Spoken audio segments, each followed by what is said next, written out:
Hello student, welcome to Krishna job academy. मेरा history का class चल रहा था और हिस्ट्री में हम मॉडर्न हिस्ट्री पढ़ा रहे थे। और मॉडर्न हिस्ट्री में मैंने कल बताया था पूंजीपति व ब्रिटिशर्स के बीच रिलेशन बताया था, ठीक है। तो जिसमें मैंने व्यापारी साहूकार को देखा था एक एक करके, और तीसरा मेरा बच गया था उद्योगपति। यदि आप मेरे चैनल पे आज नए हैं और बैक का क्लास नहीं देखे हैं तो पहले आप जाके मेरे चैनल पे बैक का क्लास देखिए। क्लास 1 से लेके 11 तक क्लास दिया हुआ है, सब फ्री ऑफ कॉस्ट है। आपको थोड़ा सा भी परचेज नहीं करना पड़ेगा, एकदम फ्री क्लास है, वो आप जाके देख सकते हैं। आज का मेरा टॉपिक होगा उद्योगपति, यानी कि उद्योगपति इंडस्ट्रियलिस्ट वर्सेस ब्रिटिशर्स होगा, ठीक है। क्या होगा? इंडस्ट्रीजलिस्ट वर्सेस ब्रिटिशर्स, उद्योगपति और ब्रिटिशर्स। यानी कि इसमें आज हमको देखना है कि ब्रिटिशर्स और उद्योगपति के बीच कैसा उसका रिलेशन रहा, ठीक है। उसके बीच तनावपूर्ण रिलेशन रहा या नहीं रहा, या उसके संबंध अच्छे रहे या उनके संबंध बुरे रहे। ब्रिटिशर्स से इंडस्ट्रीज वालों को क्या फ़ायदा था, क्या नुकसान था, ये पूरा देखेंगे, ठीक है। तो चलते हैं आज अपने क्लास की ओर। और हम आपको फिर से बोलना चाहेंगे कि यदि आपको मेरा वीडियो अच्छा लगता है तो आप मेरे यूट्यूब चैनल को सब्सक्राइब कीजिए, बेल आइकन दबाइए। आपके सब्सक्रिप्शन से हमें मोटिवेशन मिलता है और मैं आपके लिए वीडियो बनाता हूँ, ठीक है। इसीलिए आपकी सपोर्ट भी हमें बनी रहनी चाहिए। तो चलिए हम देखते हैं आज की अपने क्लास की ओर। तो आज का मेरा क्लास क्या होगा? उद्योगपति पे आधारित होगा, ठीक है। तो चलिए हम कक्षा की शुरुआत करते हैं, क्लास स्टार्ट। नेक्स्ट चलिए, क्या उद्योगपति वर्सेस ब्रिटिशर्स। तो पहले हमें देखना है कि उद्योगपति की ज़रूरत क्या क्या चीज़ों की इसे ज़रूरत पड़ती है, ठीक है। उद्योगपति को क्या क्या चीज़ों की ज़रूरत पड़ती है, यानी कि नीड्स, यानी कि इंडस्ट्रियलिस्ट नीड्स, यानी कि उद्योगपति को कौन कौन सी चीज़ों की ज़रूरत पड़ती है। तो उन्हें पहले क्या चीज़ की ज़रूरत पड़ती है? लैंड, ज़मीन। क्या? ज़मीन, यानी कि वो जो फैक्ट्री लगाएगी उसके लिए तो उसे ज़मीन चाहिए ना। फिर दूसरा कैपिटल, क्या? कैपिटल पूंजी, उसे तो कुछ इनकम भी चाहिए ना। और तीसरा क्या हो जाएगा? रॉ मटेरियल, यानी कि कच्चा माल जो होता है। फैक्ट्री, कोई भी इंडस्ट्रीज है फैक्ट्री, उसमें तो कच्चा मालों की आवश्यकता होती है। जैसे सूती वस्त्र बनाना है, इसके लिए भी कच्चे माल की आवश्यकता होगी। बहुत सारे उद्योग बहुत टाइप के होते हैं जिसमें हर प्रकार के कच्चे माल, बहुत सारा चीज़ रहता है। जैसे ब्रिटिशर्स को, जब ब्रिटिशर्स इंडिया में फैक्ट्री लगा रहे थे उसमें क्या था, उसको कच्चे माल की बहुत भारी मात्रा में ज़रूरत पड़ी थी, जिसके कारण क्या हुआ, उन्होंने इंडिया की कृषि पर भी डिपेंड होने लगा, ज़बरदस्ती कैश क्रॉप फसल करवाने लगा। तो इसीलिए क्या, रॉ मटेरियल का ज़रूरत पड़ता है किसी इंडस्ट्रीज़ को। क्या? उद्योगपति को किसकी ज़रूरत पड़ती है? रॉ मटेरियल की। किसकी? रॉ मटेरियल की। और फिर नेक्स्ट देखते हैं, इंफ्रास्ट्रक्चर, अवसंरचना। क्या होती है? इंफ्रास्ट्रक्चर, अवसंरचना की भी जरूरत पड़ती है किसी भी इंडस्ट्रीज को। क्या पड़ती है? अवसंरचना की जरूरत पड़ती है। फिर टेक्नोलॉजी, तकनीकी की आवश्यकता पड़ती है। फिर उसके बाद कुशल श्रमिक तो उस समय, जिस समय ब्रिटिशर्स थे उस समय कुशल श्रमिक तो इंडिया में था ही नहीं। तब ये सब, अब ब्रिटिशर्स डिपेंड किस पे था? तो वो किस चीज़ पे था डिपेंड?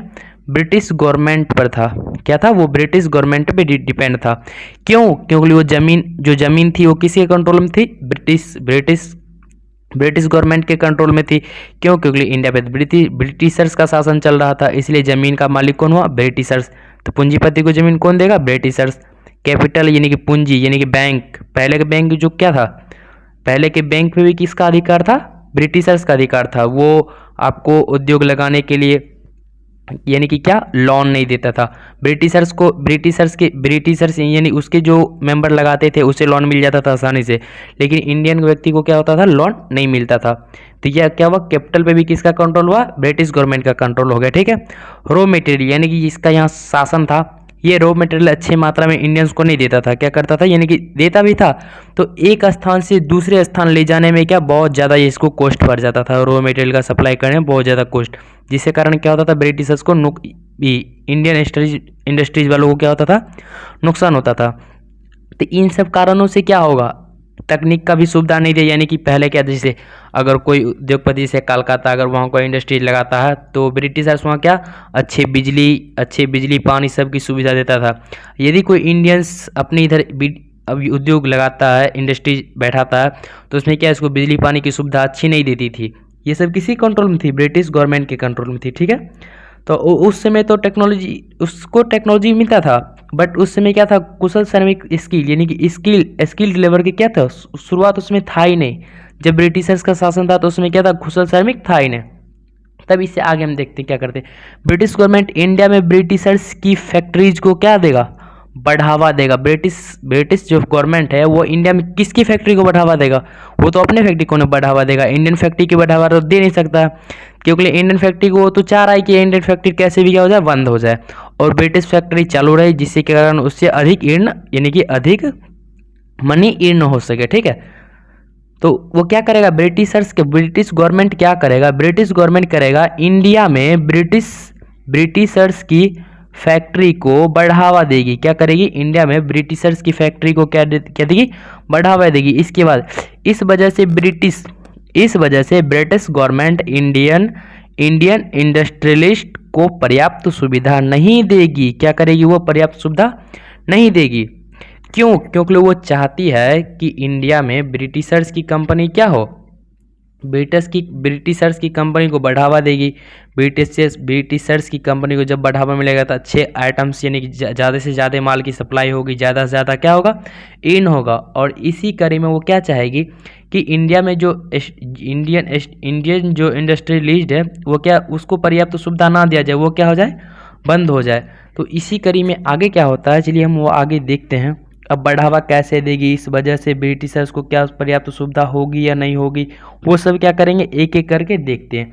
तो यहाँ तक आप समझ गए होंगे कि इंडियन उद्योगपति भारतीय उद्योगपति थे, उसे किन किन चीज़ों की ज़रूरत पड़ती थी, और ब्रिटिशर्स का कंट्रोल था किन किन चीज़ों पे। ब्रिटिशर्स भारतीय उद्योगपति को क्यों सपोर्ट नहीं करना चाहते थे, इसका मेन रीजन तो यही था कि वो अपने कंपनी को, वो अपने इंडस्ट्रीज को क्या बढ़ावा देना चाहती थी, और इंडिया के इंडस्ट्रीज को बढ़ावा नहीं देना चाहती थी। वो चाहती थी कि इंडियन इंडस्ट्रीज क्या हो, बंद हो जाए, जिससे कि मेरा ही चले।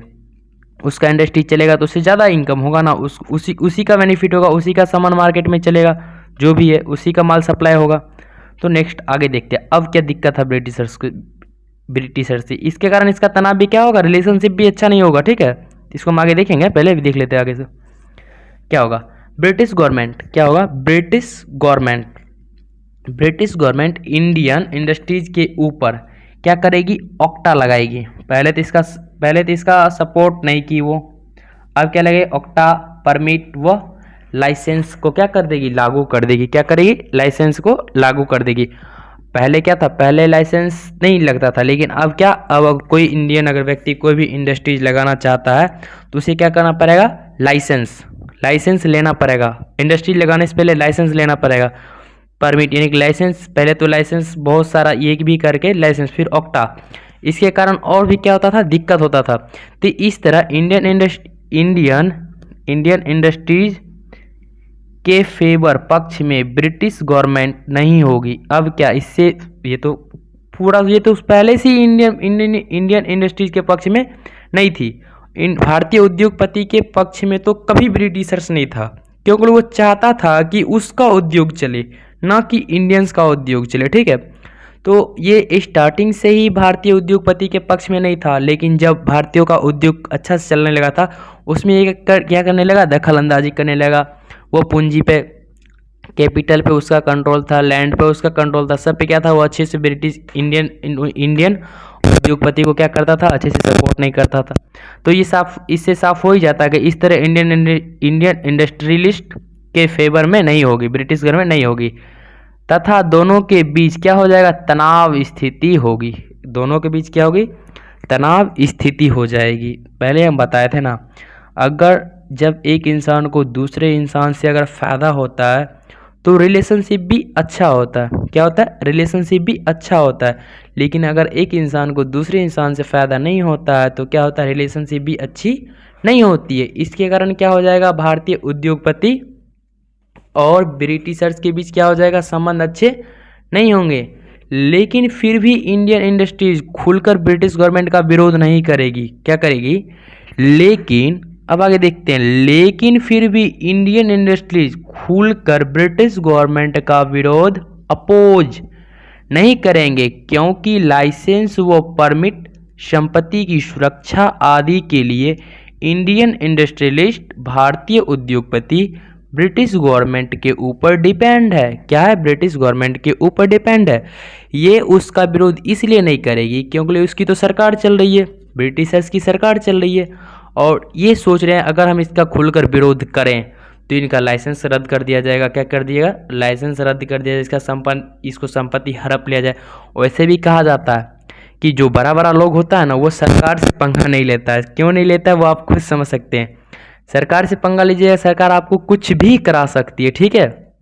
इसलिए जो बड़े बड़े उद्योगपति, बड़े बड़े बिजनेसमैन, वो क्या करते हैं? सरकार से कभी पंगा नहीं लेते हैं। तो इन्हीं ने इसीलिए क्या हो जाएगा, तो ये इंडियन जो उद्योगपति होगा वो क्या करेगा? पहले तो ब्रिटिशर्स का खुलकर विरोध नहीं करेगा।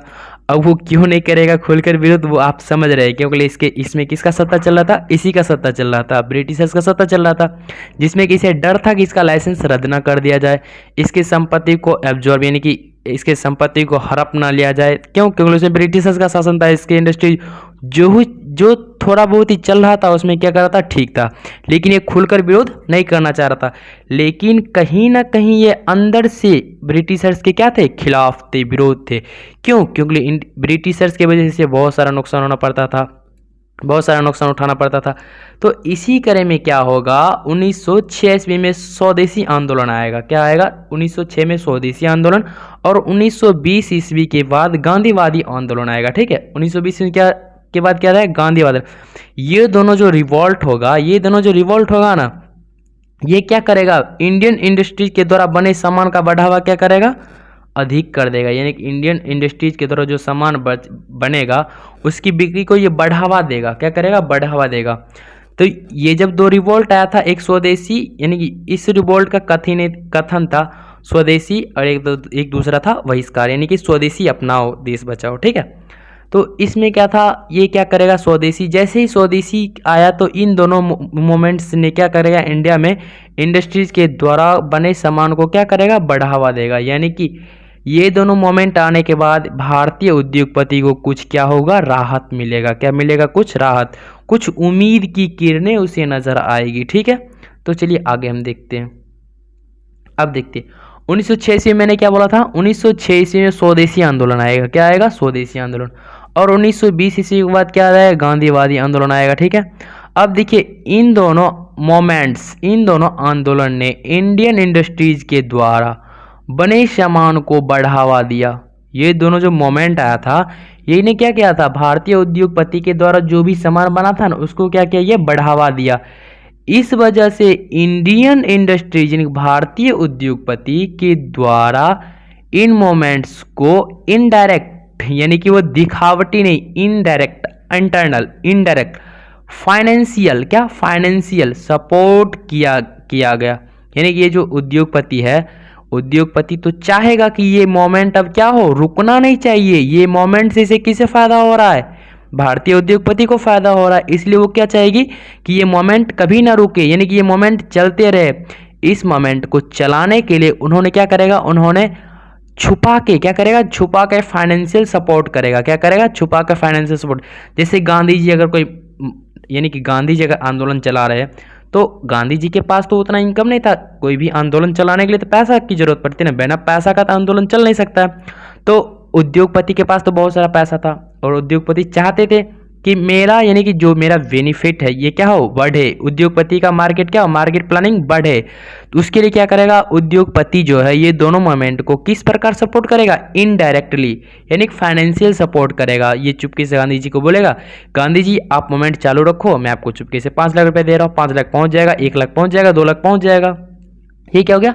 Financial support, indirectly support. तो ठीक है, ये दोनों आंदोलन से क्या हुआ? इंडियन भारतीय उद्योगपति को क्या हुआ? कुछ राहत मिली, और इसके सामानों की यानी कि भारतीय उद्योगपति के द्वारा बने सामान को क्या मिला? बढ़ावा मिला। और फिर इसके बाद हम देखते हैं इंडिया में लेबर और ब्रिटिशर्स के बीच अब क्या रिलेशन होगा। ये तो बढ़ावा मिला, ठीक है। तो अब इंडिया में पहले लेबर और ब्रिटिशर्स के बीच रिलेशन को देखेंगे, ठीक है। तो चलिए next, Indian labour versus Britishers. क्या? Indian labour versus Britishers. Indian labour की प्रॉब्लम्स यानी कि भारतीय जो मजदूर थे इसके क्या प्रॉब्लम्स थे। तो पहले भारतीय मजदूर के प्रॉब्लम्स को पहले हम अच्छा से एक एक सीरियल वाइज कर देखते हैं। इसका क्या था, वर्किंग टाइम बहुत ज़्यादा था। क्या था ये वर्किंग टाइम, 12 से 14, 14 से 15 घंटे क्या कराते थे, काम कराते थे। क्या कराते, काम कराते थे। फिर इसकी सैलरी क्या थी, इसकी सैलरी बहुत कम थी। 12 से 14 घंटे इस काम कराते थे, लेकिन बट क्या, इसकी सैलरी बहुत कम देती थी, ठीक है। वर्क प्लेस की कंडीशन भी क्या थी, अच्छा नहीं थी, वर्स्ट यानी कि बेहतर, क्या बेहतर, वर्स्ट बेकार थी। यानी कि जहाँ पे ये काम करते थे ना, वहाँ की कंडीशन क्या थी, अच्छा नहीं थी। पंखे नहीं लगे हुए रहते थे, गर्मी में काम कराते थे, वैसा ही रहता था, बहुत गर्मी बहुत ठंडे ऐसा ही रहता था। यानी कि वहाँ का कोई कंडीशन अच्छा नहीं था, ठीक है। वो वर्स्ट थी, बेहतर थी, ठीक है। वर्स्ट का हिंदी बेहतर होता है, ठीक है। फिर लेबर एक्सप्लोइटेशन, ये भी क्या था, ज़्यादा था। क्या था, लेबर एक्सप्लोइटेशन ज़्यादा था, श्रमिकों का शोषण बहुत होता था। ये श्रमिकों का शोषण ब्रिटिशर्स के इंडस्ट्रीज में भी होता था और इंडियन के इंडस्ट्रीज में भी होता था। भारतीय उद्योगपति और ब्रिटिशर्स के भी उद्योग में होता था। इंडियन उद्योग जो था उसमें भी होता था और ब्रिटिशर्स उद्योग था उसमें भी होता था श्रमिकों का शोषण। और फिर क्या था, इसमें लेबर को मिलने वाली सुविधाएं नहीं के बराबर थी। क्या थी, इसमें लेबर को मिलने वाली सुविधाएं नहीं के बराबर थी। जैसे पीएफ यानी कि प्रोडक्ट फंड, वो भी क्या था, नहीं था। ट्रेड यूनियन, नहीं नहीं, नो, मेडिसिन फैसिलिटी, पीएफ नहीं था, प्रोडक्ट फंड नहीं था, प्रोडक्ट फंड नहीं था,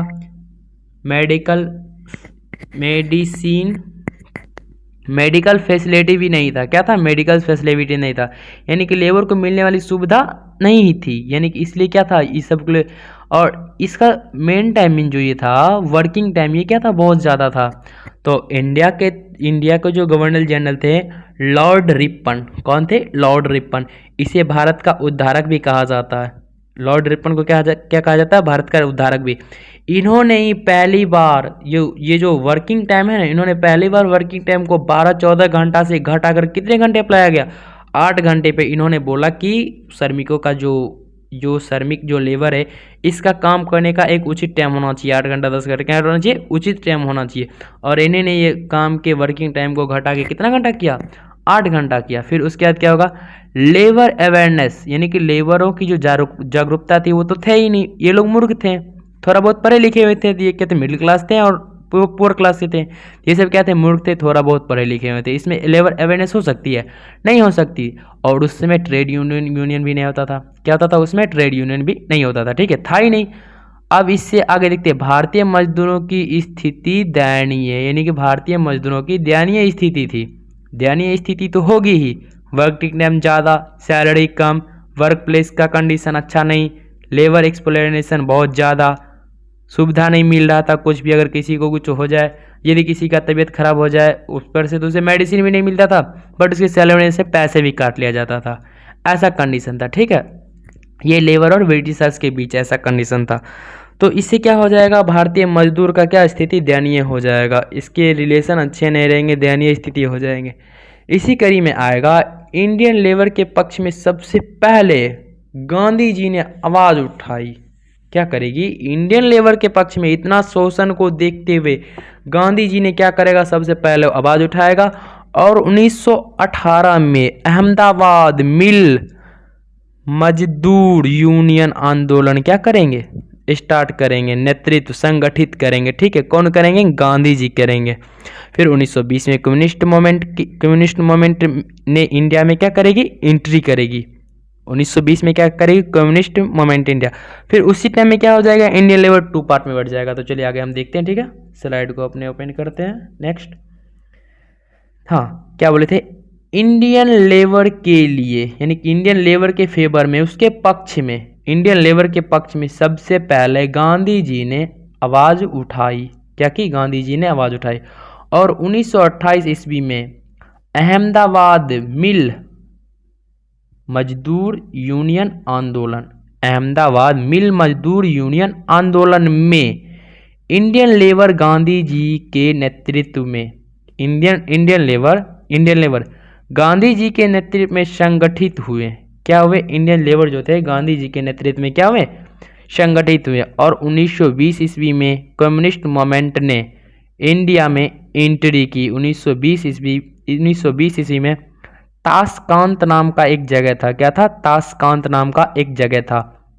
उसमें एम एन रॉय ने क्या किया, एम एन रॉय ने कम्युनिस्ट पार्टी की कम्युनिस्ट पार्टी ऑफ इंडिया की स्थापना की।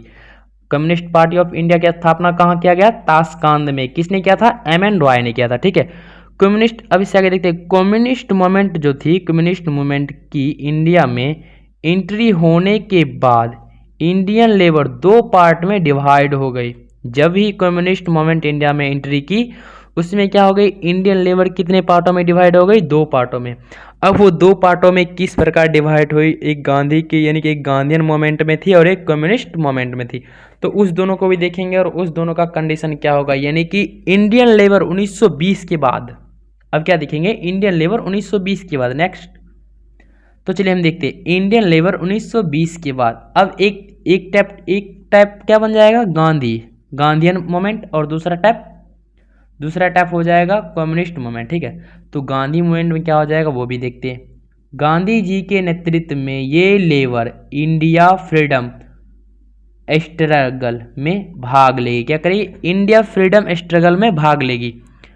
चूंकि इंडिया में गांधी जी का प्रभाव ज़्यादा था, इसलिए इंडिया की ज़्यादातर लेबर गांधी जी मूवमेंट के साथ रहेगी। यानी कि इंडिया में क्या था? गांधी जी का प्रभाव ज़्यादा था, इसलिए इंडिया के ज़्यादातर लेबर क्या होंगे? गांधीयन मूवमेंट के साथ होगी।